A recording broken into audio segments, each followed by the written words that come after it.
Caleb, you got Tennessee at number 3, and we're going to count them all down. But number 3 in your SEC predicted order of finish. Now, we'll get to 2 and 1. I think people know who 1 is. But first, Tennessee at number 3. I'm confused because you have said Tennessee's going to win a national title, but you have them at number 3. So how does that make sense? Because the SEC is stupid and it has a 16-team conference with every team playing an 8-team schedule, so not all schedules are created equally. And Tennessee has to... What do you think about it, Peyton? They're like, that is total bullshit. I'm sorry. I could play that 15 times a show. Go ahead. Tennessee has to visit the most talented team in the SEC this year on the road. I think Tennessee, I picked them to win every other regular season game. They're going to go 11-1, but they're going to lose that one. And there will be another team that doesn't have to play that team on the road. That's not going to lose that game. Therefore, just by default, Tennessee will be pushed to number 3, but it'll be Tennessee number 3, the other team number 2. It's going to be close to figure this out. By the way, I was making these predictions before the tie-breaking scenario came out, but I still am leaning towards likelihood. But yeah, I think Tennessee. Okay. I did mix it up, and I apologize. The reason I did so is because our earlier question was what senior will have the greatest impact in the NFL or the greatest season this upcoming year. I should say 38%. Both Brew McCoy and Cooper Mays tie for that award. Well, here's the new question. I will be content with the Vols finishing blank in the SEC. First only. Second, and play for a title, because you would be in the SEC championship game. Third or better. Fourth or better. So, Caleb, I don't want you to look. I don't want you. Are you looking at the YouTube page right now? Nope, I'm not. Okay. What do you think of those 4 are leading? I think third or better is leading. It is. Third or better is leading at 43%. Second and play for a title, 38%. Fourth or better, 19%. I'm going to say that third or better is probably the right option, but for those that want to be ahead of the curve, second and play for a title. I haven't come out with my predictions yet, but I'm not going to be surprised if Tennessee's in Atlanta. I would rather not play for the title. So you'd rather be, by default, third or better, and then you don't. If you're third, you're probably going to make the college football playoff, almost certainly. If you're third, you're going to make the college football playoff, and you're probably going to host a college football playoff game. If you're fourth, you're going to make the college football playoff, but you'll probably have to play a road game. But if you're third, you're a lock for the playoff, and you are probably hosting a game. But you don't have an opportunity to win the greatest conference, which is the SEC. Oh my God, we got to hang an SEC championship banner. Such a setup. It was such a setup for this drop. Why don't you shut the hell up? Complete setup for that. Okay, so that means nothing to you, and you're probably going to be right, just like basketball conference tournaments eventually. It won't mean nearly as much. Now, the rest of Caleb's list is on offthehooksports.com, and there are some that are very interesting. I want to start with South Carolina. You've got them at 16th, worst team in the SEC. Well, if so, that's good for the Vols because there's going to be a coaching change in Columbia, if that's the case. Or maybe it's bad because there's going to be a coaching change in Columbia. That's a good point. I think South Carolina is going to, most experts are going to predict them to go 1-7 in the SEC. I'm going to predict them to go 0-8. Arkansas, you have at 15. I love Sam Pittman. So I want to ask you this question about Florida at 14. If you're an athletic director and somebody held a gun to your head and said you have to hire Billy Napier or Shane Beamer, who would you hire? Oh, gosh. Okay, let me include 13 that you've got Vanderbilt ranked. Let me include Clark Lee. Oh, Clark Lee. Let me just break this down real quick. Arkansas and Florida both will be underdogs in 7 of their 8 SEC games. Their only one that they might be favored on for both of them is Mississippi State. So I have them both maybe ahead of South Carolina, but I still think they both go 0-8 too. Vanderbilt, I would take Clark Lee over all of them. Clark Lee is going to win an SEC game this year, guys. And it's going to be against South Carolina at home. That's why Vanderbilt's all the way up at 13. And Florida, Arkansas, and South Carolina are 14 through 16 because Vanderbilt has a conference win. I got locked in for them. Who do you have winning this year, Dave? South Carolina or Vanderbilt in Nashville? I got Vandy. Gosh, I'll take South Carolina. I was going to pass along something I was told by a source in Florida really quickly. Okay. Because I was joking around about the Billy Napier thing, which you made a clip out of, and it got like a ton of hits, and everybody's like, I don't know, I might want Billy Napier to stay around, even if it costs the balls. So it doesn't matter if he stays around because right now the entire administration is in disarray, much like Tennessee. So they're going to go hire another doofus. Much like Tennessee used to be. Used to be. Yes. Used to be. So they're going to hire another doofus. That's what I was told. Basically, Jeremy Foley was the thing that held that program, that athletic department together. I thought he was the best athletic director in the SEC for years.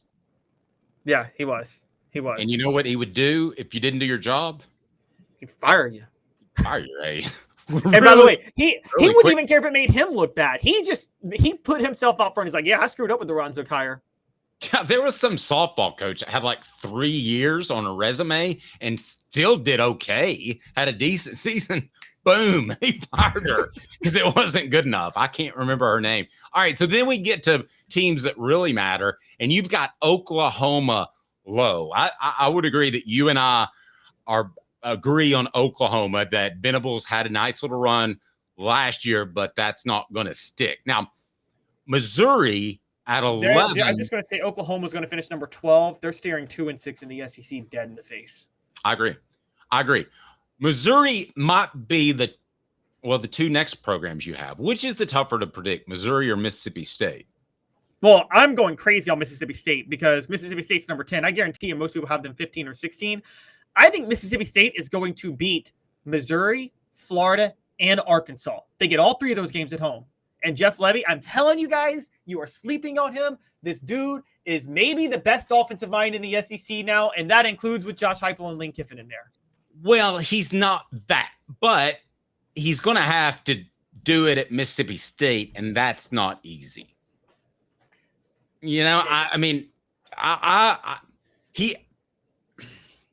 I think he's very good. I don't think I would have taken the Mississippi State job if I were him, but that's a totally different conversation.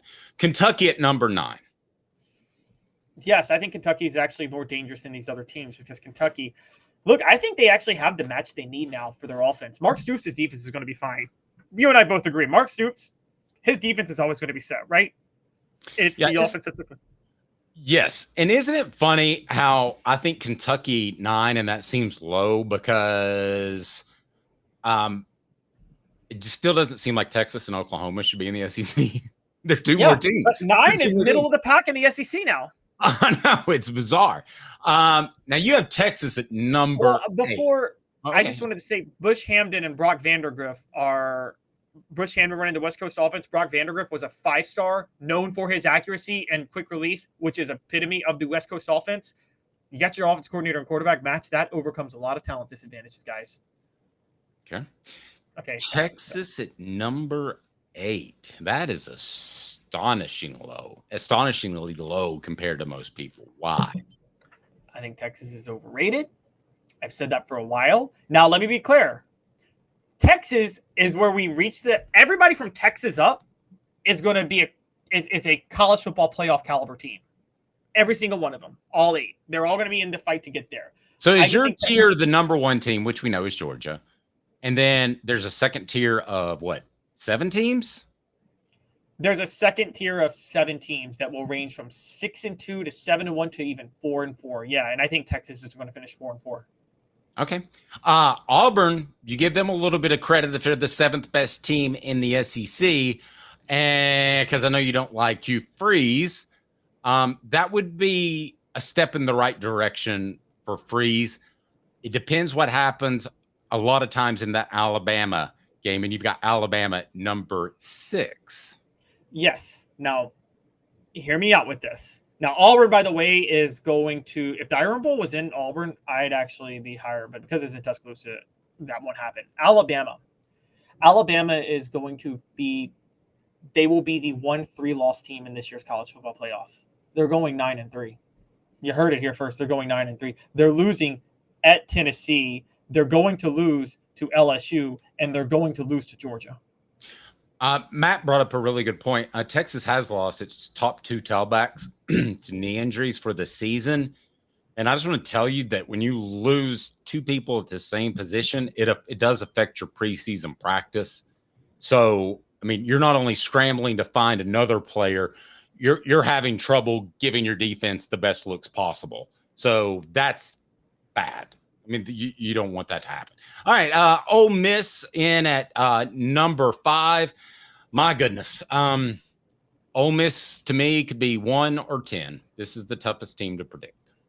They don't have to play Alabama. See, here's the thing. Alabama's finishing below Ole Miss, but Alabama's better than Ole Miss, and Alabama will get the college football playoff nod before Ole Miss. Does that make sense? Mm-hmm. Because Alabama's overall schedule strength will matter more.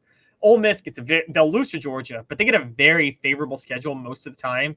So they're going to finish 6-2, and just by basic SEC standings, technically having a better record than Alabama, who's going to finish 5-3 in the SEC, Ole Miss will finish ahead of them.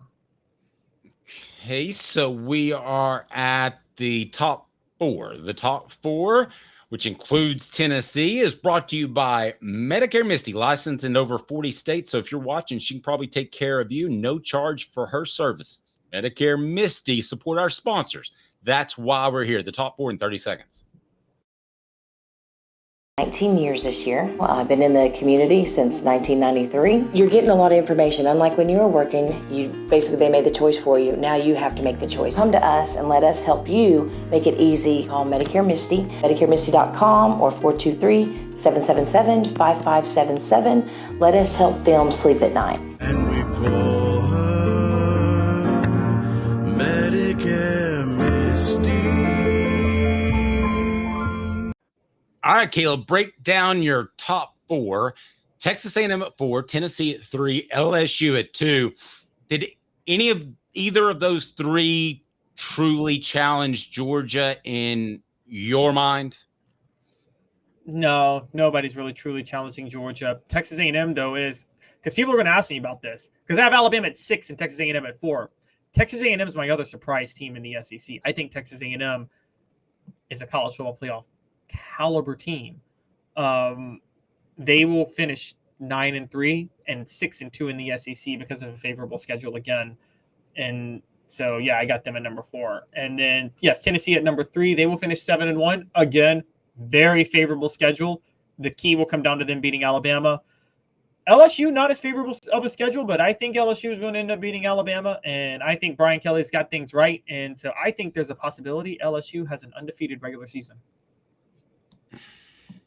You know that people in the message board are just going to call you but an LSU homer, even though you have no tie there. You like LSU a lot.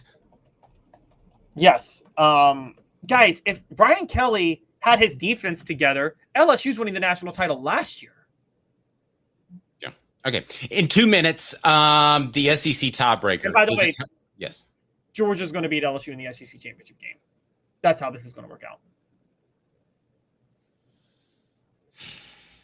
Not really ready to give my prediction yet, but I have Georgia winning the SEC championship game, but the team that I think they beat might just be clad in big orange. How about 2 minutes? You have Tennessee going 10-2. You have them losing 2 conference games, and you think they'll get to the SEC title? I told you my prediction's not done yet. I put a lot of thought into this. I'll have my final prediction next week. You got to explain to me how a 6-2 team in the SEC will finish second in a 16-team league with no divisions. Well, no, I may take that away. I may change. I may say they beat Alabama. What I'm giving you now is just preliminary. When I go on the record and my final, I will stick by that through the year. But I'm not giving you that yet. I'm not ready for that yet.